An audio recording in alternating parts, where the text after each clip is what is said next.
அனைத்திந்திய அண்ணா திராவிட முன்னேற்றக் கழகத்தில் பொதுச் செயலாளராக இருக்கக்கூடிய எடப்பாடி பழனிசாமியை தற்பொழுது சுற்றி வளைத்த அதிமுகவின் முன்னாள் அமைச்சர்கள், மாவட்ட செயலாளர்கள் இன்னும் 2 மாதங்களே இருக்கக்கூடிய நிலையில் தேர்தல் ஆணையமானது ஏப்ரல் 19ஆம் தேதி தேர்தல் என்ற அறிவிப்பை வெளியிட்டவுடன் மற்ற கட்சிகள் சந்தோஷம் அடைவதை விட அனைத்திந்திய அண்ணா திராவிட முன்னேற்றக் கழகம் மிகப்பெரிய ஒரு சோகத்தில்தான் மூழ்கி இருக்கிறது. இதுவரைக்கும் கூட்டணி முடிவுகள் வெளியாகவில்லை, கட்சி ரீதியான அறிவிப்புகள் வெளியாகவில்லை, வேட்பாளர்களின் பட்டியல்கள் வெளியாகவில்லை. சரி, தனித்துதான் நாங்கள் போட்டியிடுகிறோம் என்ற புரட்சித் தலைவர் ஜெயலலிதா அவர்கள் சொன்னபடி கூட எடப்பாடி பழனிசாமி அவர்களால் சொல்வதற்கு தகுதியும் இல்லை, அதற்கான தராதரமும் இல்லை என்று பன்னீர்செல்வம் அவர்கள் கடுமையான விமர்சனமும் செய்துள்ளார். ஒட்டுமொத்தமாக எடப்பாடி பழனிசாமி அவர்கள் தனது அனைத்திந்திய அண்ணா திராவிட முன்னேற்ற கழகத்தை தனது கீழ்தான் வைக்க வேண்டும் என்று நினைத்திருக்கிறாரே தவிர வலிமையாக அதிமுகவை உருவாக்க வேண்டும் என்று அவர் நினைக்கவில்லை என்றும்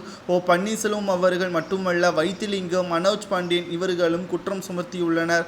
நாடாளுமன்ற தேர்தலில் இரட்டை இலை சின்னம் இல்லாமல் அதிமுக முதல் தேர்தலை சந்திக்க உள்ளது என்றும், இரட்டை இலை சின்னம் இல்லாமல் புதிய சின்னத்தில் முதல் முறையாக அனைத்திந்திய அண்ணா திராவிட முன்னேற்ற கழகம் சந்திக்கும் என்றும் பன்னீர்செல்வம் அவர்கள் கூறியுள்ளார். நேற்று காரசாரமாக நடைபெற்ற விவாதத்தில் தேர்தல் ஆணையம் குறிப்பிட்ட அனைத்து ஆதாரத்தையும் நீதிமன்றத்தில் வழங்கிய பன்னீர்செல்வத்தின் வழக்கறிஞர் ராம்குமார் அவர்கள் பொதுச் செயலாளர் வழக்கு நீதிமன்றத்தில் நடைபெற்று கொண்டிருக்கக்கூடிய நிலையில் அவர் அந்த பதவியில் பிஃபார்மில் கையொப்பமிட முடியாது என்றும், அதுவே ஒருங்கிணைப்பாளர் என்ற பதவிக்கு நீதிமன்றத்தில் வழக்கு நடைபெறாத காரணத்தினால் தற்பொழுது வரை அவர்தான் அதிமுகவின் ஒருங்கிணைப்பாளர். காரணம், அவர் அதிமுகவிலிருந்து நீக்கப்பட்டது அதிகாரப்பூர்வமாக செல்லும் என்று நீதிமன்றம் அறிவிக்கவில்லை. ஆகையால் பிஃபார்மில் இரட்டை இலை சின்னம் யாருக்கு கொடுக்க வேண்டும் என்பதை பன்னீர்செல்வம் அவர்கள்தான் முடிவெடுக்க வேண்டும் என்பதையும் தற்பொழுது நீதிமன்றம் கூறுவதற்கு இன்று ஒத்திவைக்கப்பட்ட தீர்ப்பானது இன்று மாலைக்குள் தீர்ப்பு வரும் என்றும் கூறப்படுகிறது.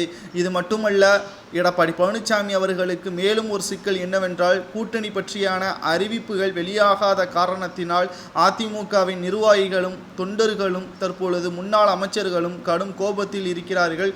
இந்த சமயத்தில் இரட்டை இலை சின்னமும் முடக்கப்பட்டால் இதுவரை அல்லாத அதிமுக முதல் முறையாக எடப்பாடி பழனிசாமி தலைமை ஏற்றவுடனே மிகப்பெரிய அளவில் சறுக்கல் அமைந்திருக்கிறது என்ற விமர்சனம் ஒட்டுமொத்த தமிழகம் மட்டுமல்ல இந்திய அளவிலும் பேசப்படக்கூடிய சூழ்நிலையாக மாறும் என்றும் அரசியல் வட்டாரங்களில் பேசப்படுகின்றன.